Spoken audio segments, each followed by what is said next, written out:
Thanks for stopping by my channel. Today's video, we are going to be taking a look through this book, 20th Century Fashion. This is a series of books that I came across. I don't remember how I came across them, but I've been having them kind of in my saved for later on my Amazon cart for some time.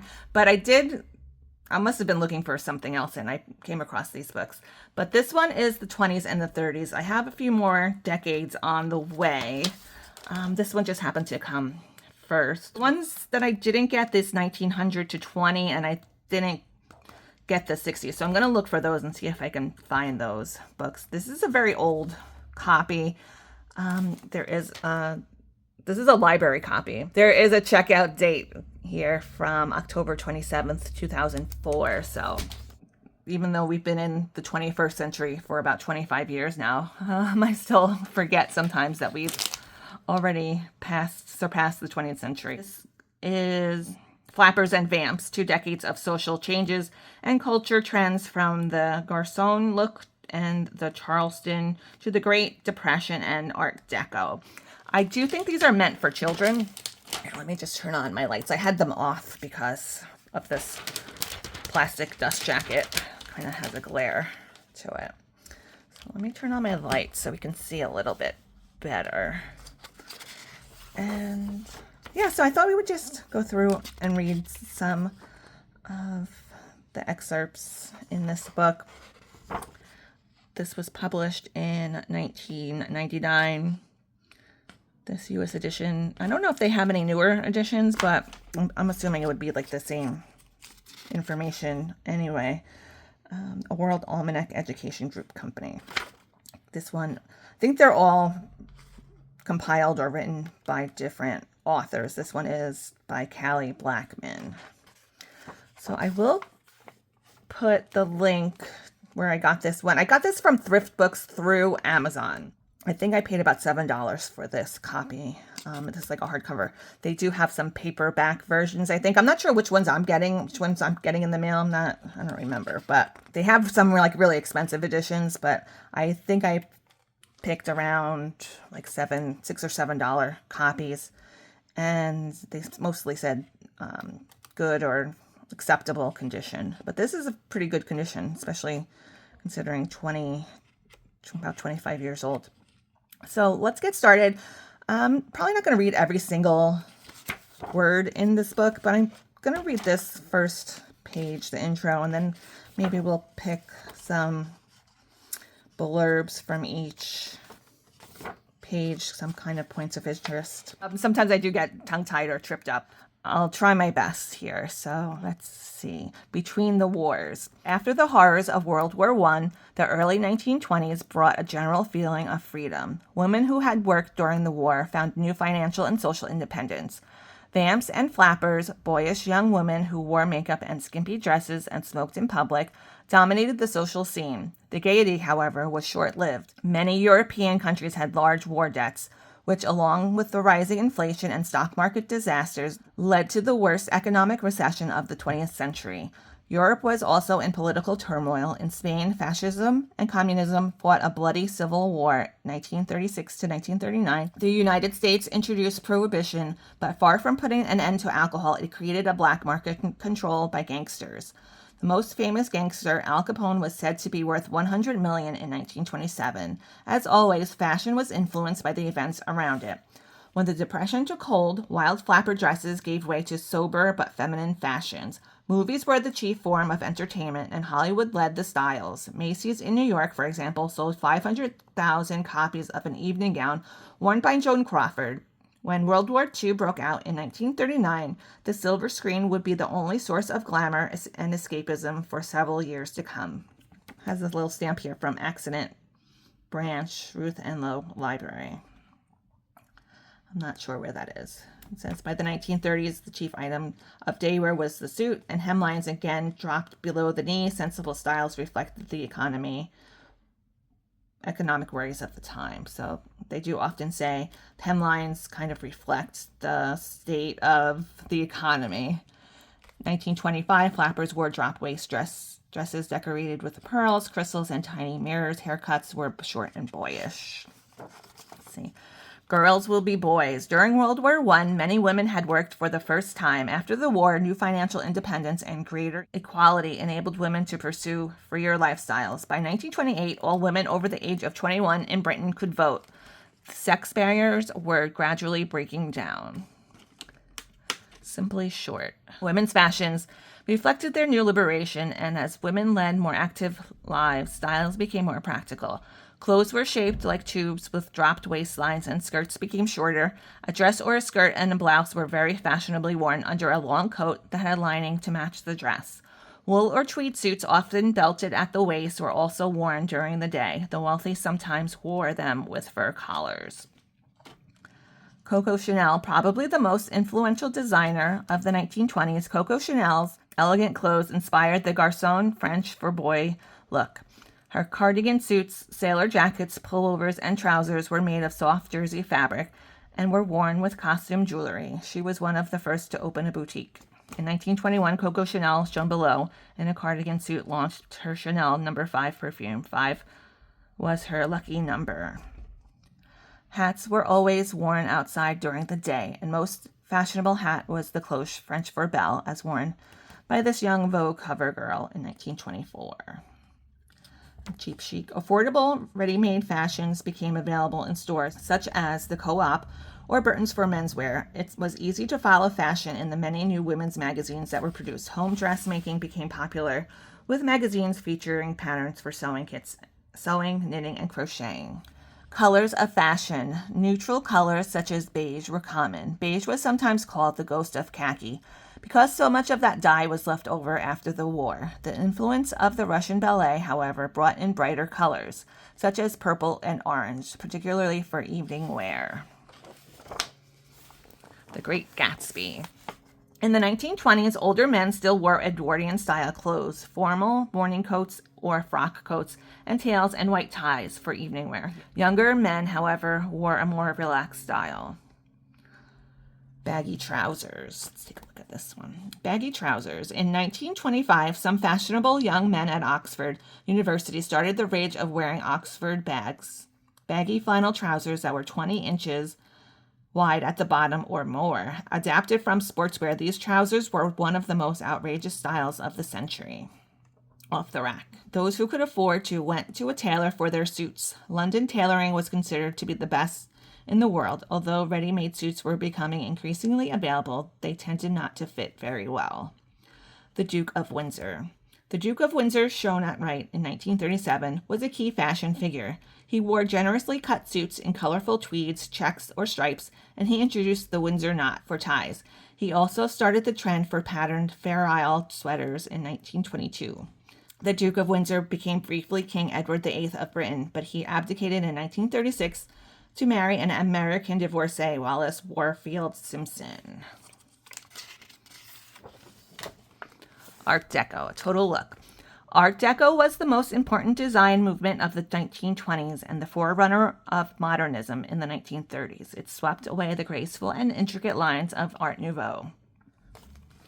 The influence of Aztec art can be seen in the geometric patterns on the coat worn by these Vogue cover girls, 1925. A total look. All forms of the applied arts were affected by Art Deco, including textiles, graphics, and ceramics. Its greatest impact, however, was the field of architecture and interior design. Great temples of Art Deco included the Chrysler Building and Radio City Music Hall, both in New York City. Everything from outside decoration to radiator grills inside was part of the look, and great attention was paid to the smallest detail. So a lot of the New York buildings still carry that really Art Deco look. Le Ballet Russe, the arrival in Paris of the Russian ballet in 1909, is sometimes seen as the start of Art Deco. The ballet's director used Oriental-style costumes in vivid colors: oranges, yellows, purples, jades, and pinks. This look reflected the gaiety of the early 1920s and was popularized by French designer Paul Poiret. Costumes for the Ballet Russe production influenced fashion for many years. The costumes for Midnight Sun, shown left and right, use rich embroidery appliques. Paul Poiret had been admired before the war for his exotic styles. In the 1920s, he led the way with minimalist graphic styles of decorations. I think him and Coco Chanel were kind of rivals at the time.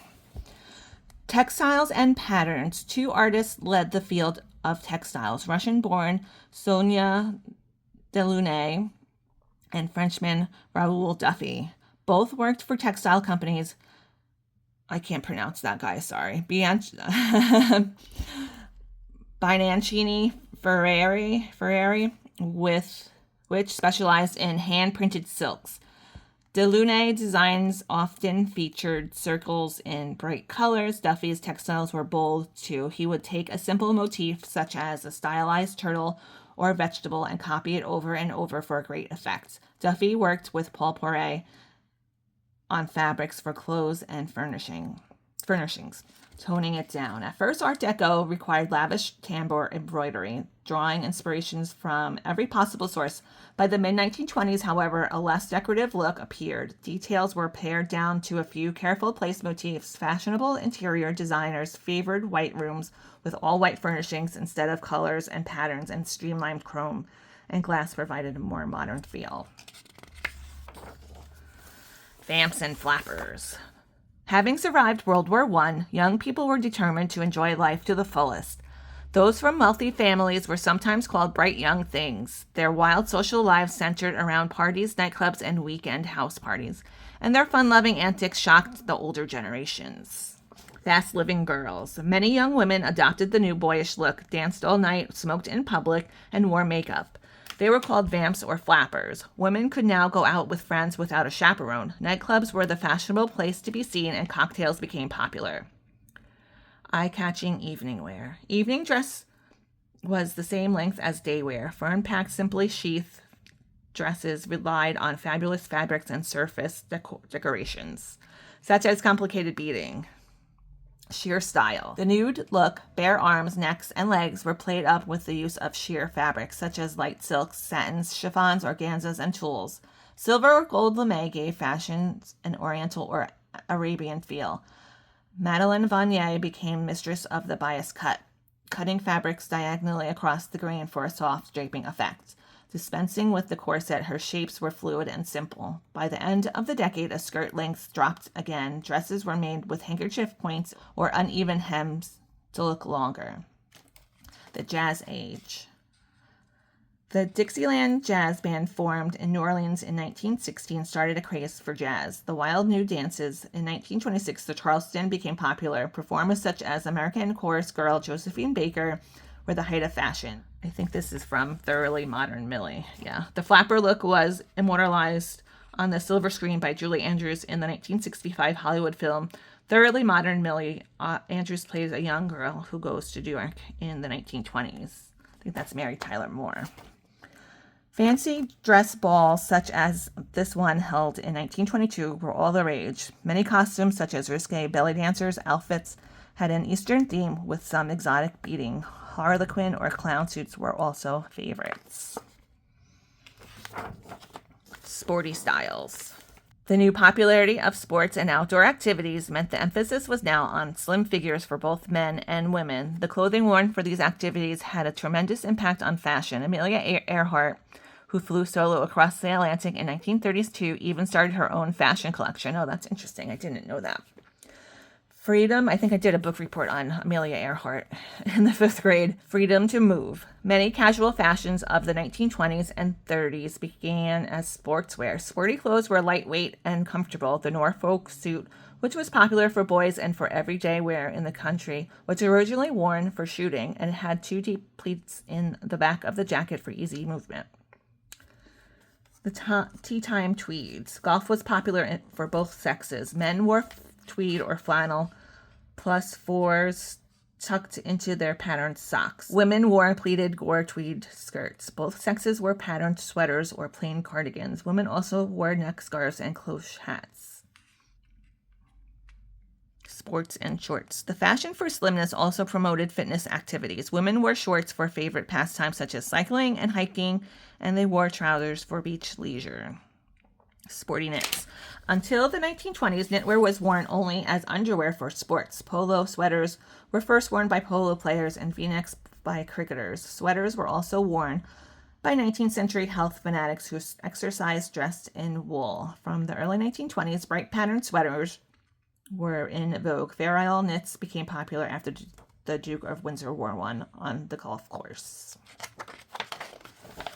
Sun and sand. Before the war, a suntan was a sign of being an outdoor laborer, but in the 1920s, the rich and fashionable began to bare more skin at the beach. Sunbathing was considered to be healthful and was part of an increasing interest in outdoor activity.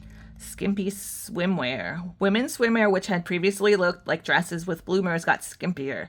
The idea was to expose as much skin to the sun as possible. Bathing suits consisted of either a tunic-style top over a long knickers, a one-piece costume, or by the early 1930s, a daring two-piece forerunner of the bikini. The suits were made from cotton, wool, or silk jersey. Could you imagine wearing a wool bathing suit on the beach? Because knitted suits tended to sag or shrink, manufacturers soon began producing non-shrink, non-stretch yarns that kept its shape, and they supplied patterns to go with the yarn. Macho trunks. Men who had previously worn all-in-one bathing suits when ladies were present began to wear topless trunks in the mid-1920s. Before this time, trunks had only been worn in competitions. They usually had a belt at the waist. Both men and women wore rubber bathing caps. Ordinary makeup also had to consider the new sun-kissed complexion. Max Factor introduced the color harmony approach and sold powders, lipsticks, and blushers that matched the wearer's skin tone. By the 1930s, a wide range of sun care products were available, including a suntan oil called Zon. The Great Depression.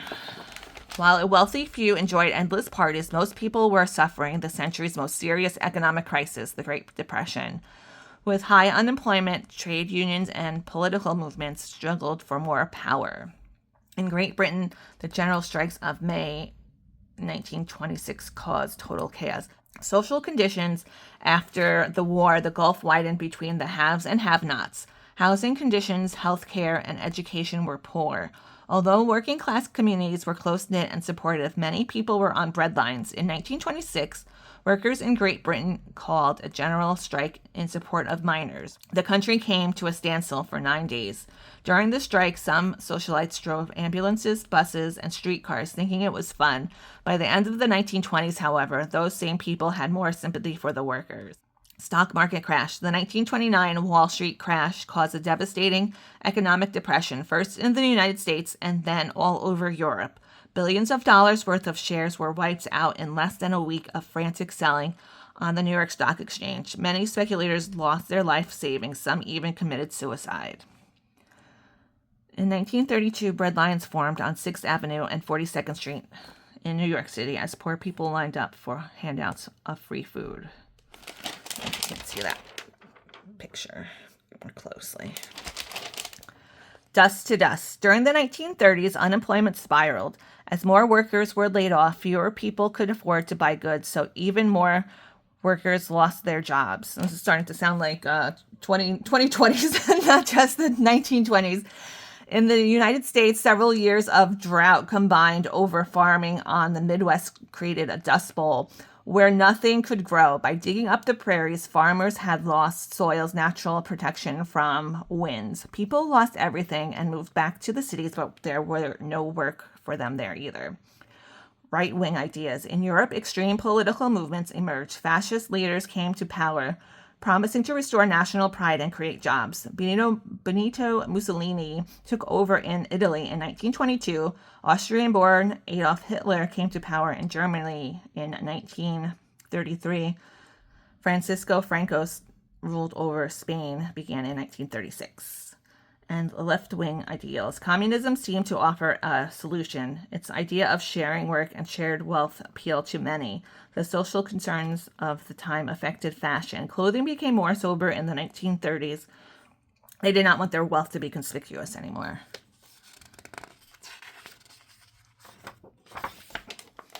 Wit and elegance. Now we're into the 30s. In the 1930s, the busy decoration of the previous decade gave way to simple, streamlined looks. The emphasis was on sophistication and elegance instead of boyish charm. Vamps and flappers grew up into modern women. Feminine figures. By the late 1920s, hemlines had dropped and waistlines had returned to their natural level.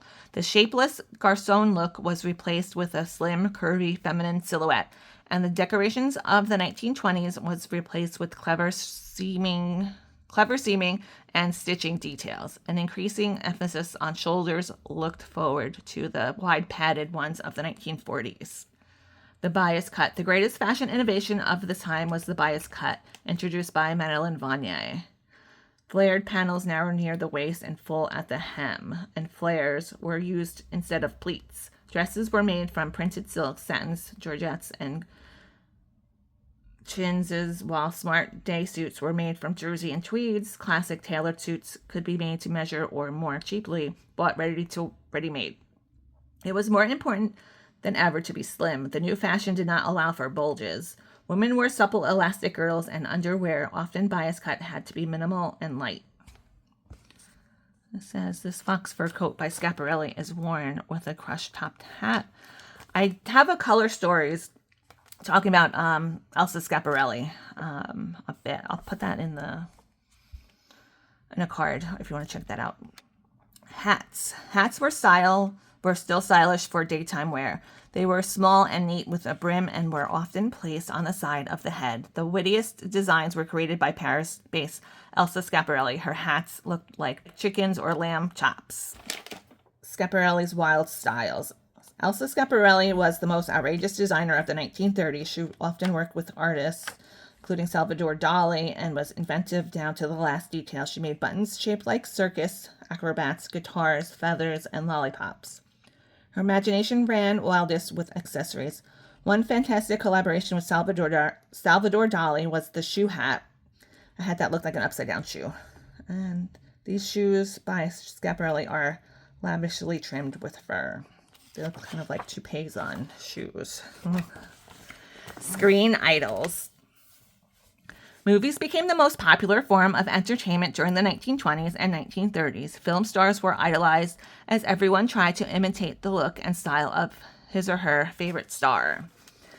Vamps of Harlem. The vamp look of the early 1920s was inspired by silent films. The term came from the vampire movies made at the time. The greatest vamp of all was Thea Bara. I think that's how you pronounce her name.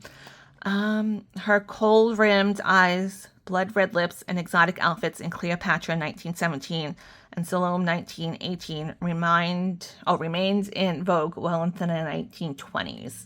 I just watched something about her, about like Lost. There's a whole bunch of Lost movies from this time period. I think this Cleopatra movie in particular, I think that they don't even have the whole movie isn't available anymore because it either they used to recycle the films because they didn't really think about film preservation back then.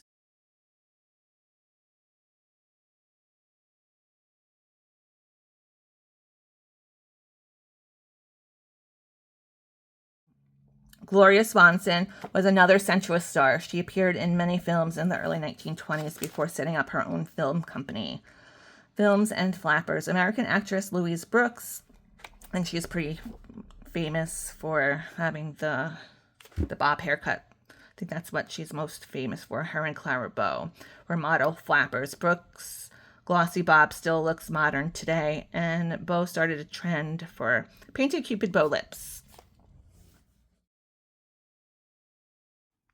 Movie men.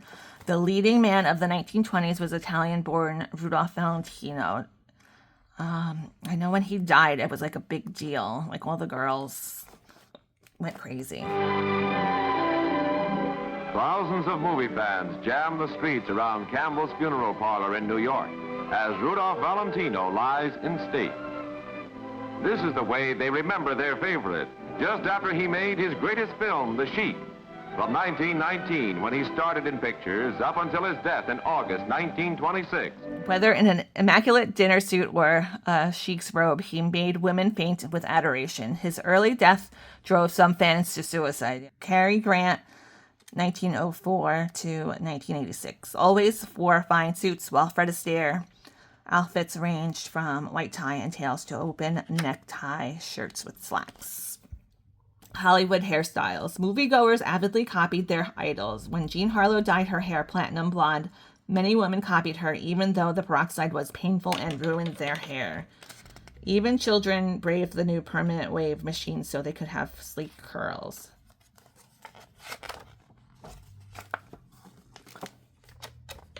Gangster suits. London's tailoring was still considered the best in the world by the 1930s. However, the influence of Hollywood stars and well-dressed gangster celebrities had led to the United States to set the style for men's fashion. The single-breasted suit created a fuller look. Generously cut overcoats had wide shoulders and raglan sleeves to make them roomy and comfortable. Summer styles. American style was most apparent in summer clothing and sportswear. Summer suits were made in fabrics such as a crinkly seersucker and linen. Shorts and open neck shirts were worn for leisure, and casual slacks with zipped blouson shirts or windbreakers were worn for sports. Sweaters became increasingly popular with suits or under a blazer with flannel trousers, but the patterned knitwear of the 1920s gave way to plainer designs in polo neck, cricket, and fishing styles. Footwear, too, was more lightweight and comfortable. Popular styles included suede shoes with crepe soles, loafers, canvas sneakers, and leather sandals. Gangsters. During Prohibition, the United States, 1920s to 1933, gangs controlled the sale of illegal alcohol on the black market. In the St. Valentine's Day Massacre, Al Capone's gang shot several men from a rival gang in Chicago. In Public Enemy, 1931, starring James Cagney, popularized the gangster look. Front to back. In the 1930s, women's evening wear became very sophisticated. Full-length evening gowns that plunged at the back were most tantalizing style of the decade. Back off. Evening gowns were typically high at the front and cut down to the waist at the back. The back of the dress was also the focal point of such detailing as drapes, bows, and accessories. American designer Maybach used the bias cut very effectively in his gowns, and he designed short bolero jackets to wear over the top. He was the favorite design of Wallis Simpson and created the dress she wore when she married the Duke of Windsor. Slinky and sexy. The bias cut produced a hip-hugging silhouette that flared out toward the ankle. Cheaper clothes. Although the fuller lines of the garment required more fabric than in the 1920s, a response to the economic depression could be seen in the use of cheaper fabrics for evening wear. In 1931, Chanel's collection included 35 evening gowns in different types of cotton: piqué, lace, muslin, organdy, lawn, and net. At the bottom of the end of the market, artificial silk or rayon was used. Furs. Wearing fur was very popular. Throughout the 1920s and 1930s, all kinds of fur were used, including monkey, leopard, and ocelot. Fox fur was especially favorable. One or two skins held together by clips in the fox's mouth were worn around the shoulders. Women did not consider where the furs came from. They were just another expression of glamour. The extravagant ermine evening coat had a fox fur collar. The technology of fashion in the 1920s and 30s.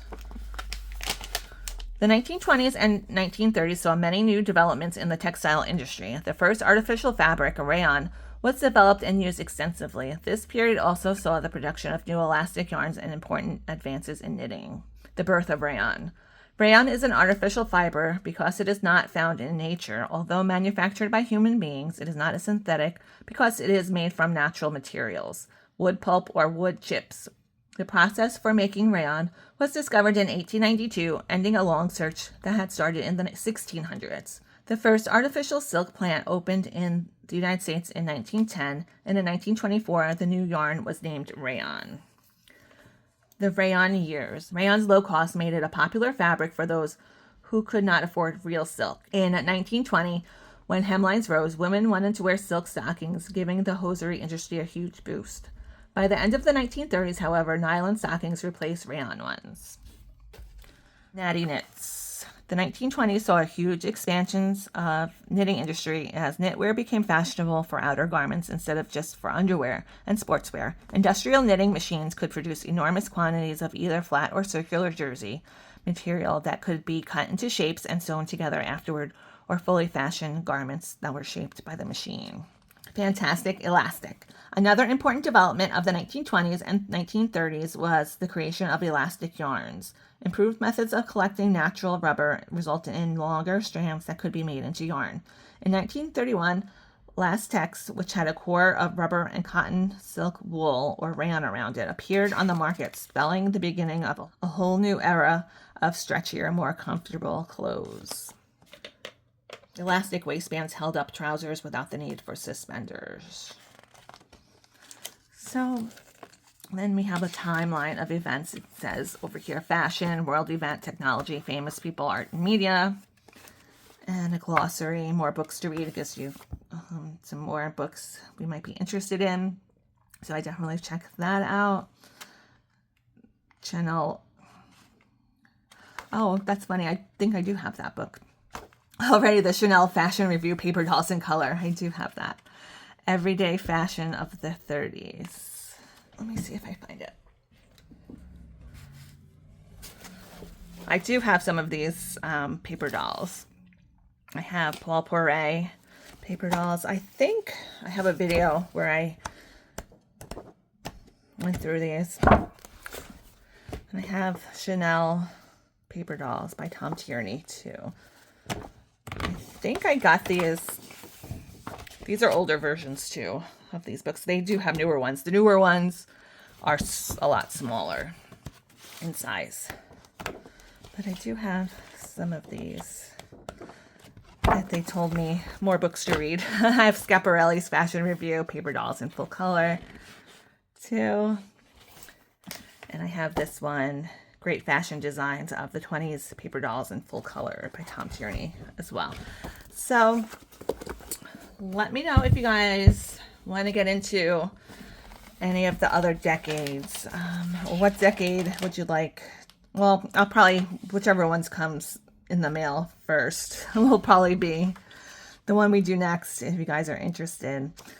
They have some glossary words back here too, and some websites to visit. So pretty interesting. Even though this is geared towards children, I think it's pretty informative for us adults as well. We have the library card here. Do not remove this card, 25 cents penalty. Okay. So if you have any other suggestions for me, other books or times in fashion you'd like to talk about, let me know down below in the comments. And I hope you guys all have a really great rest of your day, and I'll see you next time.